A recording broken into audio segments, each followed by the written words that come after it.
Well, the nation lost one of its tallest politicians who never felt that he was tallest among the tall ones. Such a personality who is a compact, comprehensive leader.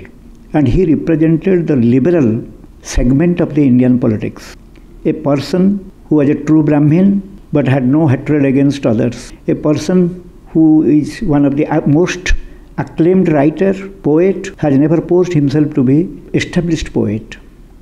A person who entered into the temple of politics, that is Parliament in 1957, elected from Lucknow Lok Sabha seat, started his journey, and he could mesmerize during his first term other members of the Parliament.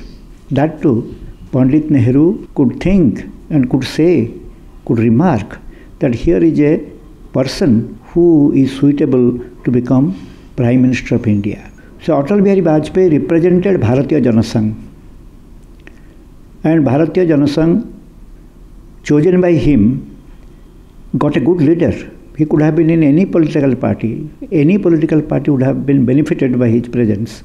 But he chose Bharatiya Janasangh because of its ideology, because of its commitment, because of its nationalistic aspirations, and because of the extraneous factors which other political parties could not provide him to accept. In course of time, because of emergency, there was the opposition conclave. Prior to that, in 1971, when there was a program of non-Congress parties, that is Indira Hatao, Vajpayee and Bharatiya Janasangh was in the Grand Alliance of National Congress Organization, Swatantra and Janasangh.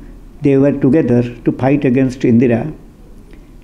But they lost that battle. In 1977 election, after the emergency, when we experienced an extended Lok Sabha by 1 year, Vajpayee was in the Janata Party because of the persuasive leadership of Jayaprakash Narayan, who combined all the opposition forces into one forum called Janata Party. And Janata Party was elected to power, and even former Prime Minister Indira Gandhi was defeated in the poll from Rai Bareli constituency. So Vajpayee was in the cabinet of Mr. Morarji Desai, the new Prime Minister of India, representing Janata Party. During his 2-year odd months of stay in power, he could sign.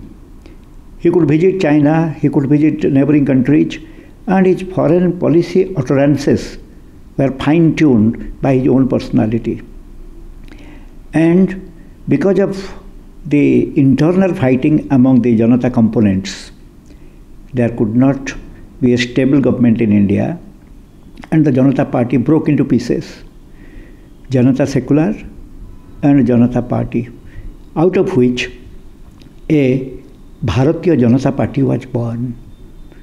So it never went back into its old incarnation, that is Bharatiya Janasangh.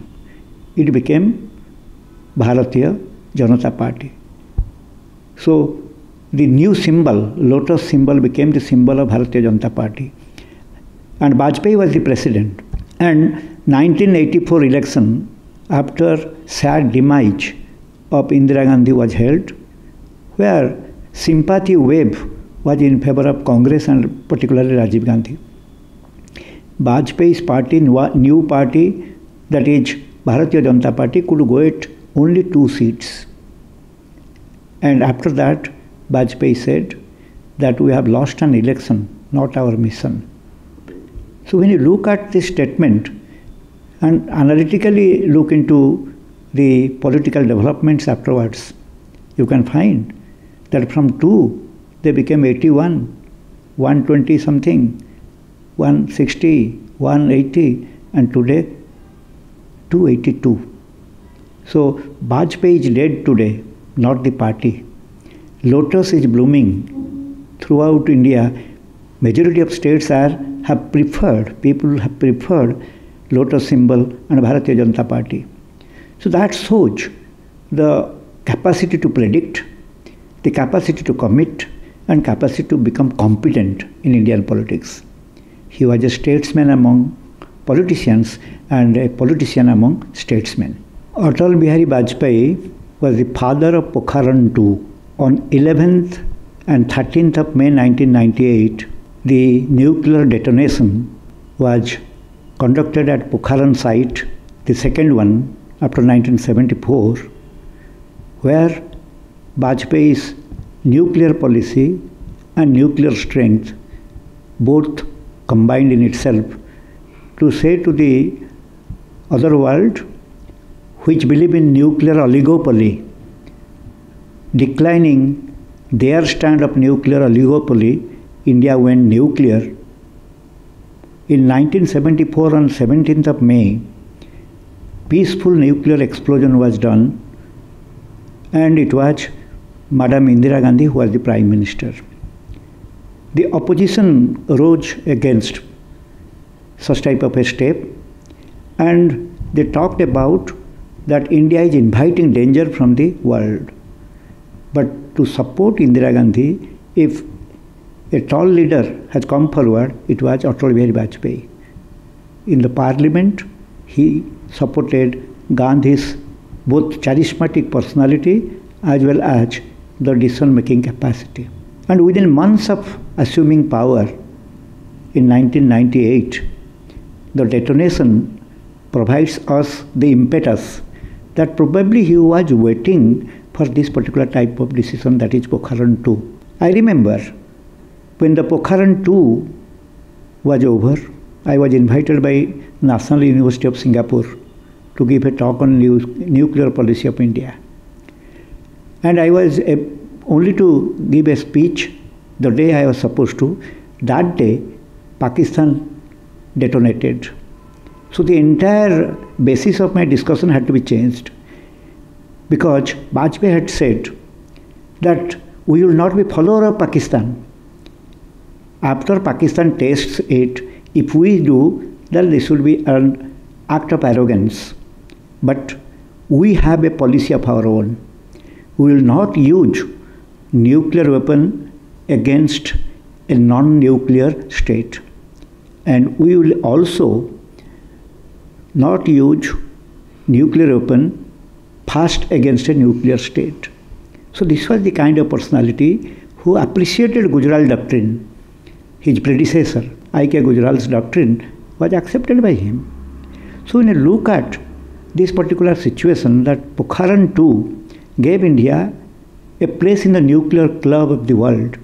Today, if our nation has become fourth largest economy, sixth largest industrially developed nation, it was the attempt made by all our prime ministers. It's not a singular credit should go to anybody. But Vajpayee had a definite positive contribution in the whole process of development. Vajpayee, in his action and utterance, was a true secular person. That is why he could minimize the conflict. He could make a conflict resolution inside the house whenever there is a problem and people look. And if you see the parliament, all the seats are full to listen to Vajpayee, who like a poet speak chaste Hindi, chaste English to convince the opponent that he is a firm believer in peace, not conflict. That is why he represents the Gandhian era. He made Gandhi remembered by him through his policy of conflict resolution. I have told you already that Vajpayee believed in liberal outlook. But each political party has got also hardcore people. Well, BJP has to rise. And in rising, they have to make some attempts. It was in 1990-91 when Ayodhya Rath to build the Ram temple, Advani was leading. It was Lalu Prasad Yadav, Chief Minister of Bihar, stopped the Ayodhya Rath movement, and Advani was arrested. That was an attempt. After that, we know what happened.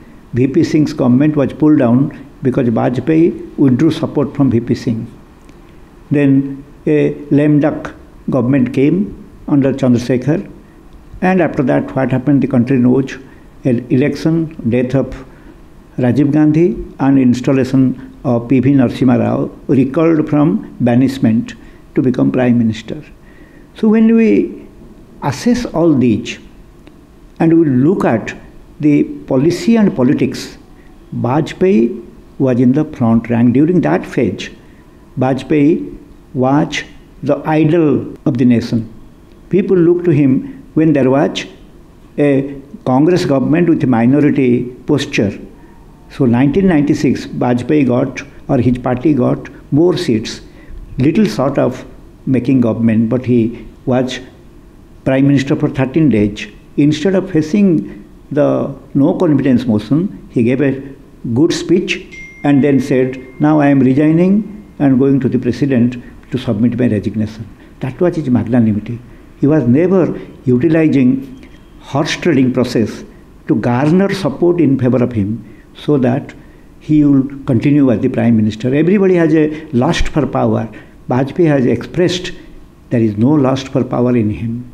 Well, Vajpayee was liked by opposition because of his personality, character, conviction and smiling presentation in his political career.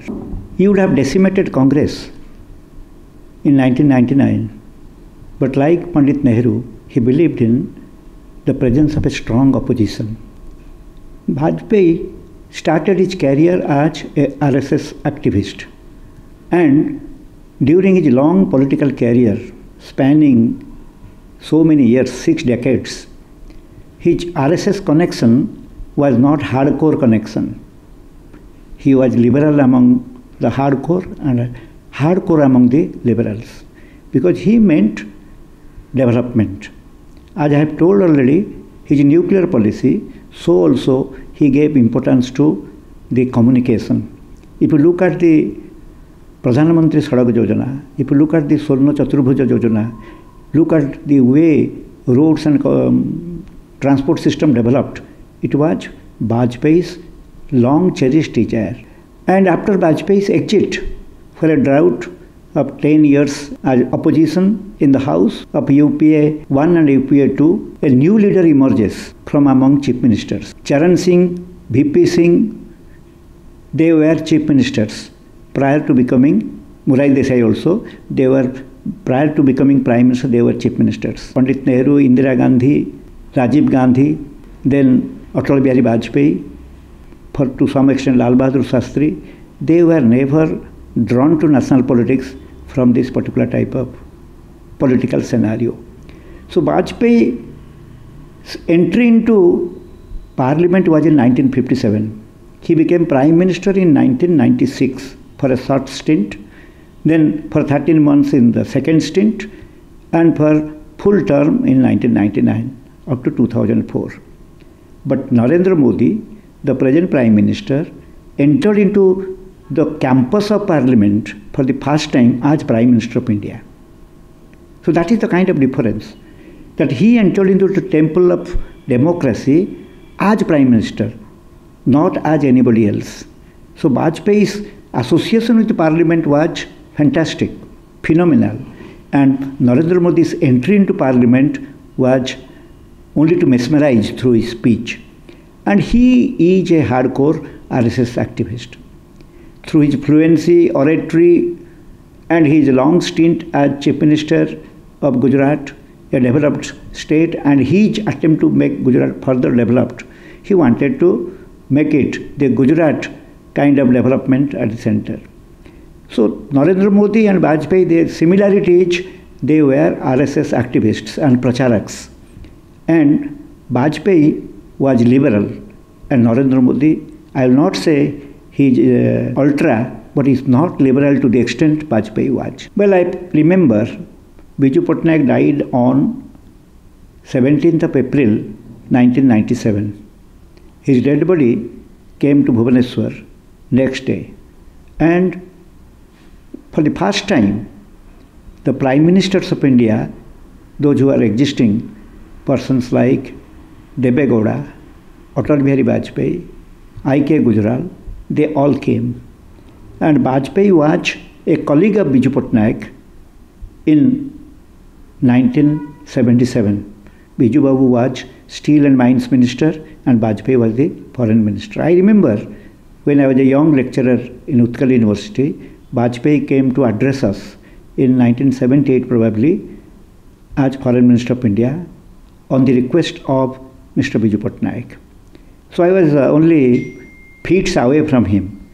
So I found that his face was glittering and the way he mesmerized the whole audience and could speak about the national identity and also India's role in international affairs still whispers in my ears. So, as Biju Patnaik and Vajpayee were friends in politics, they were in one group, but they departed also from the same group. But the personal relationship remains.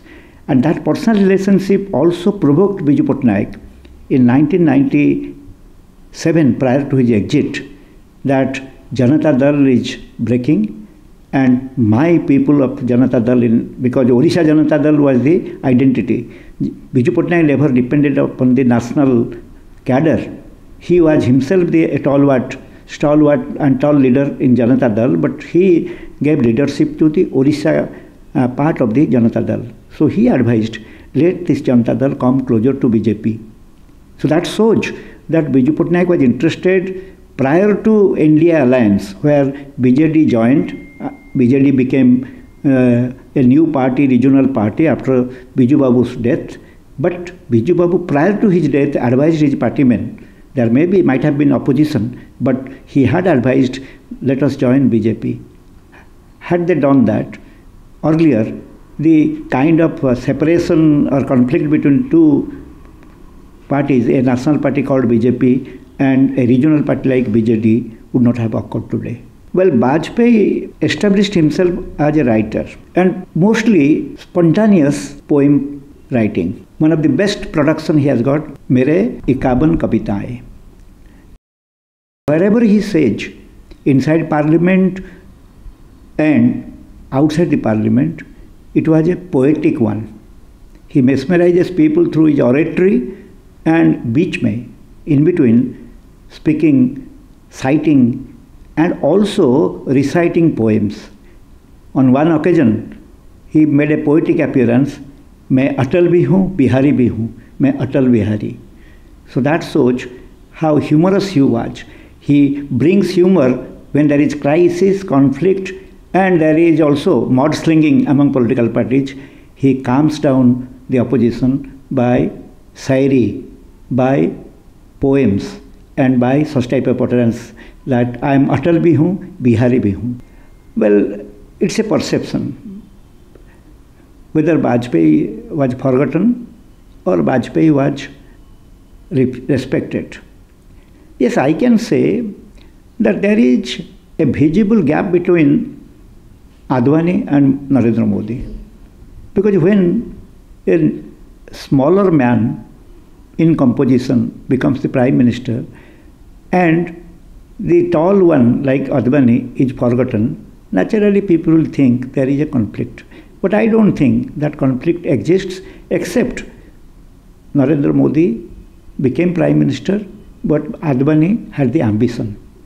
But having said this, I will also say that had BJP fought the election with projecting Advani as the Prime Ministerial candidate, the type of success which BJP got under Narendra Modi would not have got. So that way, Advani knows this. And Vajpayee had the blessing upon Narendra Modi. Well, Narendra Modi is among the programs, the best program in the name of Atal Bihari Vajpayee is Atal Pension Yojana. Whenever there is necessity, because since 2009, Vajpayee was not keeping well. He has become virtually deaf and dumb, could not speak. But whoever goes to him, he smiles, shakes hand, and was sitting. So a question of neglect by BJP doesn't arise, because who will neglect whom? The person has become a vegetable. He was waiting for his last breath. So party has never neglected him. Whenever time has come for blessings, and I must say that after in 2015 he was decorated with the Bharat Ratna. which unfortunately during the 10 long years of UPA government had never considered him to receive this award. So that shows the magnanimity of non-Congress opposition led by Narendra Modi by decorating him with Bharat Ratna. So the conflict is only, it's a question of perception of people. Well, whenever crisis among the political partners and politicians and in the legislative forum occurs, and it instead of getting solved, it goes beyond the control of people. People will remember Atal Bihari Vajpayee, that how he was the leader of the house, he was also leader of the opposition. So his mesmerizing policy and the way he was assuaging the feeling of the opposition, we will miss it in years to come, decades to come.